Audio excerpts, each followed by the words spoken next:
लीजिए सुने महिलाओं का कार्यक्रम बिंदिया।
बिंदिया सुन रही मेरी सारी सखियों को गीता शर्मा का प्यार भरा नमस्कार। बहनों, कैसी हैं आप? उम्मीद करते हैं खुश होंगी, सेहतमंद होंगी, है ना? आप सोच रही होंगी कि आते ही मैं ये क्यों पूछ रही हूँ। बहनों, इन्हीं बातों से एक बात याद आ गई।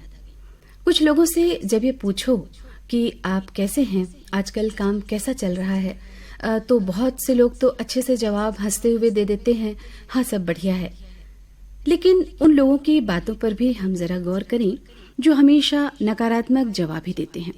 बस सब आजकल ऐसे ही चल रहा है, कहाँ अच्छा चलता है, तबीयत भी कहाँ अच्छी रहती है, नौकरी मिलना कितना मुश्किल है, बच्चों को पढ़ाई कराना कोई आसान काम थोड़े है। अब ऐसे जवाबों से वे खुद तो उदास होते हैं, सामने वाले को भी परेशान कर जाते हैं। भाई, दर्द या परेशानी किसके जीवन में नहीं आती, पर उस पर ही ध्यान केंद्रित ना करें। उत्साह से अच्छी बातों पर ध्यान केंद्रित करें। बहनों, सकारात्मकता जीवन को नया आयाम देती है, खुशियां और सफलता देती है। और हाँ, आज का दिन एक खास दिन है जो सकारात्मकता को सही मायने देता है। आज मदर्स डे है। एक जीव की संरचना को अपने अंदर समेटकर इस सृष्टि में उसे लाने का काम करती है माँ। वो कितनी ऊर्जा और सकारात्मकता से भरी होती होगी। जन्म से लेकर ताउम्र एक सहारा होती है माँ। तपती धूप में ठंडी हवा का झोंका होती है माँ। स्याह अंधेरे में उम्मीदों की किरण होती है माँ। जीवन की हर मुश्किल डगर में साथ निभाती है माँ।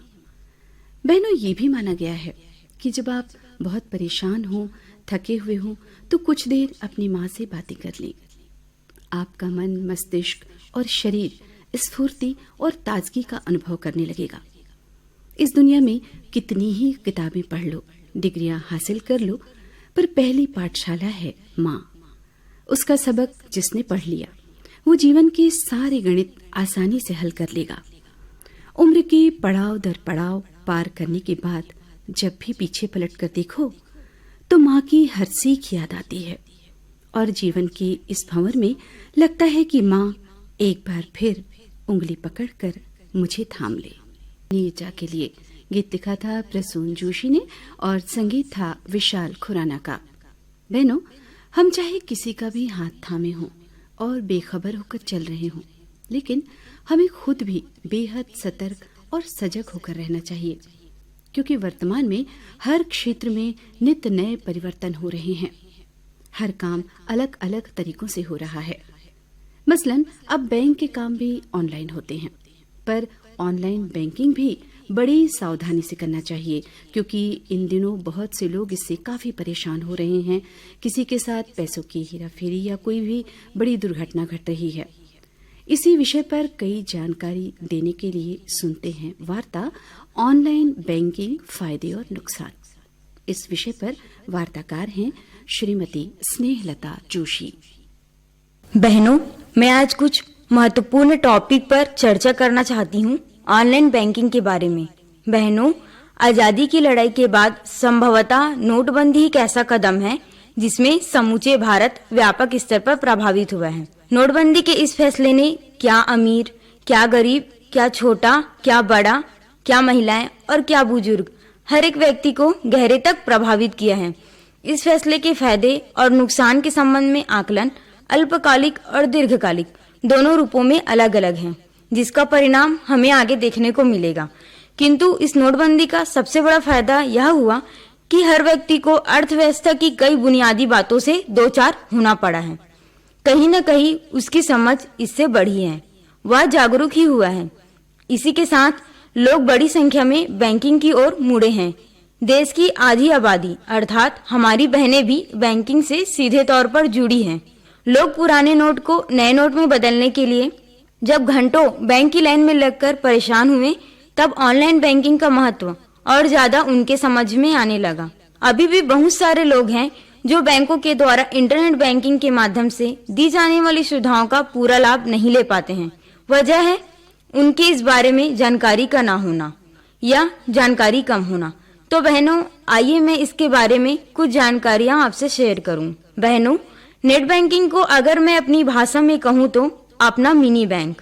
इसका मतलब आपका अकाउंट आपके हाथ में, क्योंकि नेट बैंकिंग के जरिए आप कहीं से भी कभी भी अपने बैंक की विभिन्न सुविधाओं का लाभ ले सकते हैं। इंटरनेट बैंकिंग, नेट बैंकिंग या जिसे ऑनलाइन बैंकिंग भी कहते हैं, बैंक की एक सेवा है। बहनों, नेट बैंकिंग का उपयोग बैंकों में लगने वाली लंबी कतारों व कागजी कार्यवाही से बचते हुए बैंक खाता धारक अपने अकाउंट की पल पल की जानकारी किसी भी समय अपने मोबाइल, लैपटॉप, कंप्यूटर और कहीं से भी बिल्कुल फ्री में कर सकते हैं।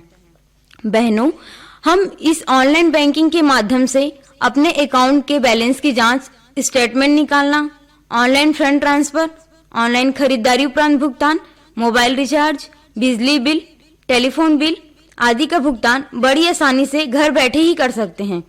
इसके अलावा भी बहुत सारी अन्य सुविधाएं हैं जो आप इंटरनेट बैंकिंग के जरिए प्राप्त कर सकते हैं। इससे हमारी बहनों के समय की बचत तो होगी ही, और बैंक, बिजली एवं टेलीफोन आदि के बिल जमा करने वाले सेंटर तक आने जाने का व्यय एवं लाइन में लगने के झंझट से भी मुक्ति मिलेगी। परंतु बहनों, इस इंटरनेट बैंकिंग का उपयोग करना जितना आसान है और सुविधापूर्ण है, उतनी ही आपको सावधानी भी बरतनी होती है। अगर कोई कहता है इंटरनेट बैंकिंग सुविधाजनक नहीं है, तो यह गलत है। इंटरनेट बैंकिंग पूरी तरह सुरक्षित है और साथ ही अभी कई तरह के सुरक्षा उपाय किए गए हैं, जिसमें मोबाइल में भेजा जाने वाला OTP अर्थात वन टाइम पासवर्ड की सुविधा भी शामिल है। इसलिए बहनों, कुछ बेसिक बातों को ध्यान में रखते हुए हम इंटरनेट बैंकिंग का भरपूर फायदा उठा सकते हैं। बहनों, इंटरनेट बैंकिंग का उपयोग करते समय हमें क्या क्या सावधानी रखनी चाहिए, इसके बारे में भी बताती हूँ। सबसे महत्वपूर्ण है कि हम अपने यूजर नेम और पासवर्ड को गुप्त रखें और किसी को भी इसके बारे में कोई भी जानकारी ना दें। अगर कोई आपसे फोन करके आपके मोबाइल नंबर पर आने वाले मैसेज के बारे में जानकारी चाहता है, तो इस प्रकार की कोई भी जानकारी किसी को ना दें। यह ध्यान रखना अति महत्वपूर्ण है कि कोई भी बैंक आपके खाते से जुड़ी किसी भी जानकारी के लिए आपको कोई कॉल नहीं करता। ऐसे में यूजर नेम, पासवर्ड, मोबाइल में प्राप्त संदेश आदि के संबंध में निजी जानकारी देने से बचें।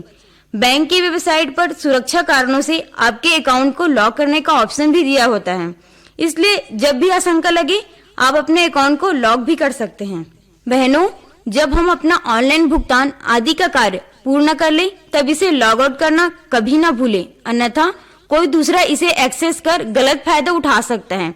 यह भी ध्यान रखनी होगी कि जब हम अपने इंटरनेट का इस्तेमाल कर रहे होते हैं, तब कुछ लुभावने ऑफर भी आपके मोबाइल या कंप्यूटर पर ब्लिंक होते रहते हैं। ऐसे संदिग्ध लिंक के लुभावने ऑफर से बचे, इसे क्लिक ना करें, अन्यथा आपकी कई व्यक्तिगत जानकारी फ्रॉड लोगों तक भी पहुंच सकती है और इसका वो गलत इस्तेमाल भी कर सकते हैं। बहनों, यदि आपको किसी भी प्रकार की संदेह हो तो आप अपने बैंक में जाकर बैंक मैनेजर से बात भी कर सकते हैं।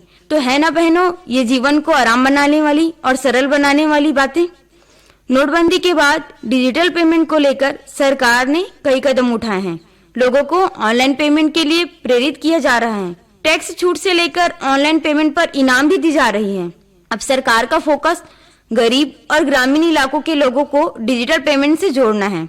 बहनों, आप सभी जानते हैं कि आज आधार कार्ड लगभग सभी लोगों के पास उपलब्ध है। ऐसे में सरकार चाहती है कि डिजिटल पेमेंट को लोगों के आधार कार्ड से जोड़ा जाए, ज्यादा से ज्यादा लोग फिंगरप्रिंट की मदद से पेमेंट कर सकें। इसलिए आधार पे का प्रचार जोर शोर से किया जा रहा है। ये आधार पे ऑनलाइन पेमेंट कार्ड पेमेंट की जगह लेगा। इस ऐप की मदद से आपको सिर्फ अपना आधार नंबर, बैंक का नाम और अपना फिंगरप्रिंट देना होगा। इस पेमेंट के लिए सिर्फ एक स्मार्टफोन की जरूरत पड़ेगी। दुकानदारों को भी एक बायोमेट्रिक डिवाइस लगाना होगा जिसकी मदद से आप अपना फिंगरप्रिंट दे सकते हैं। बहनों, सबसे महत्वपूर्ण बात यह है कि इस ऐप में ना तो आपको कोई कार्ड लगाना होगा और ना ही कोई पासवर्ड याद रखने की जरूरत होगी। आधार पे किसी और डिजिटल पेमेंट के तरीके से कहीं ज्यादा सुरक्षित भी है। इसमें आपके बैंक अकाउंट का गलत इस्तेमाल नहीं हो सकता है। ऐसा इसलिए क्योंकि इसमें ग्राहक एवं दुकानदार का बैंक अकाउंट आधार से लिंक है। अगर कोई आपके फिंगरप्रिंट का गलत इस्तेमाल करने की कोशिश भी करता है तो वह तुरंत पकड़ा जाएगा। आज हमारे अधिकतर बहनों के पास स्मार्टफोन उपलब्ध हैं, तो बहनों हम इस स्मार्टफोन के जरिए भी बैंक लेन देन हेतु विभिन्न ऐप डाउनलोड कर बैंकिंग सेवा का लाभ ले सकते हैं। नोटबंदी के बाद अब ऑनलाइन पेमेंट, ई वॉलेट और प्लास्टिक मनी जैसे debit card, credit card, RuPay card और विभिन्न प्रकार के मोबाइल ऐप जैसे Bhim app, Paytm, free charge, SBI freedom, SBI बडी आदि का प्रचलन भी बढ़ा है। अब इन सभी साधनों के उपयोग करने के तरीके जानकर हम भारत सरकार के कैशलेस भुगतान और ऑनलाइन भुगतान मुहिम में अपना अमूल्य सहयोग दे सकते हैं। तो बहनों, क्यों ना हम ऑनलाइन बैंकिंग को अपनाकर बैंकों, बिल भुगतान सेंटरों आदि की लंबी लाइन तथा वहां तक आने जाने में होने वाली शारीरिक एवं मानसिक परेशानी से बचें और सरकार की कैशलेस भुगतान और ऑनलाइन भुगतान मुहिम में अपना सहयोग दें। धन्यवाद। ऑनलाइन बैंकिंग फायदे और नुकसान, इस विषय पर बहनों अभी आपने वार्ता सुनी। वार्ताकार थी श्रीमती स्नेहलता जोशी। और अब पहचानिए इस मधुर आवाज को जिन्हें हमारे आज के क्रम एक कलाकार में आप सुनेंगी। मधुर आवाज थी आरती मुखर्जी की। ये गीत था फिल्म गीत गाता चल से। गीत और संगीत दोनों ही रविंद्र जैन का था। इस गाने के लिए आरती मुखर्जी को सुर सिंगार संसद का मियां तानसेन पुरस्कार मिला। आरती मुखर्जी का जन्म अविभाजित भारत में ढाका में एक बंगाली परिवार में हुआ था। समृद्ध सांस्कृतिक और संगीतमय विरासत उन्हें मिली थी। संगीत से उनका परिचय उनकी मां ने कराया था। वर्ष 1957 में स्कूल की पढ़ाई करते हुए उन्होंने मुंबई में आयोजित भारतीय मर्फी मेट्रो संगीत प्रतियोगिता में प्रथम पुरस्कार प्राप्त किया था। आरती मुखर्जी ने बंगाली फिल्म सुवर्ण रेखा और हिंदी फिल्म अंगुलीमाल के साथ फिल्मों में अपनी संगीत यात्रा की शुरुआत की थी। आरती मुखर्जी सन 1960 और 1970 के दशक की प्रमुख अभिनेत्रियों की आवाज बनी। गुजराती फिल्मी गीतों के लिए उन्हें लगातार 3 वर्षों तक गुजरात राज्य सरकार से पुरस्कार मिला। बहनों, गीत संगीत के साथ हम आपसे कुछ जरूरी बातें करते भी चलेंगे जो हम सखियां अपने और अपने परिवार के सदस्यों की सेहत को ध्यान में रखकर उसे दुरुस्त करने में मददगार कर सकती हैं।